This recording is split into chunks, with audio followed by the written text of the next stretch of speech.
नगरपालिकेची निवडणूक तिकडे चालू आहे. महायुतीची बोलणी सुरू होती, आम्हालाही आमंत्रण होतं आणि काही कारणामुळे युती झाली नाही आणि त्या ठिकाणी काही दोन पक्षांची युती झाली युतीमध्ये, परंतु तरी सुद्धा एकमेकाच्या विरोधामध्ये त्या ठिकाणी उमेदवार टाकले गेले. बरं झालं आम्ही त्या चिखलातून बाहेर निघालो.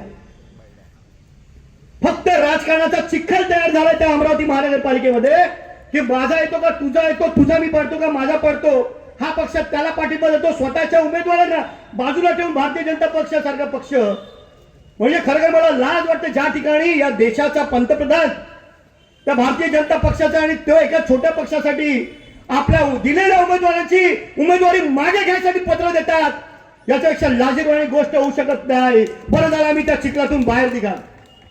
मला मी आधीच सांगितलं होतं, निवडणुका जर युतीमध्ये लढायच्या असतील तर त्या पारदर्शी झाल्या पाहिजेत, परंतु कुठलीही पारदर्शकता तिथे ठेवली नाही.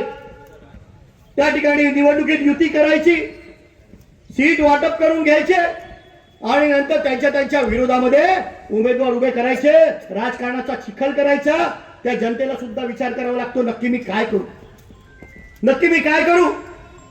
अंजनगावची निवडणूक, अंबरनाथची निवडणूक, फलटणची निवडणूक, 20 निवडणुका त्या ठिकाणी 20 दिवस पुढे ढकलण्यात आल्या.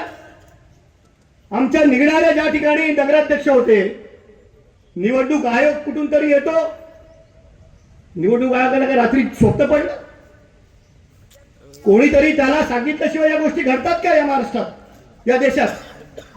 निवडणूक आयोग निर्णय घेतो, 20 दिवस त्या निवडणुका पुढे ढकलल्या जातात आणि भारतीय जनता पार्टीचे नगराध्यक्ष त्या ठिकाणी निवडून येतात. जनता मूर्ख आहे का? जनतेला कळत नाही का? जनतेला सगळं कळतं, जनतेला सगळं कळतं. आणि म्हणून मी सांगू इच्छितो, चांदूर रेल्वेकरांनी प्रियंकावर विश्वास टाकला, ताईवर,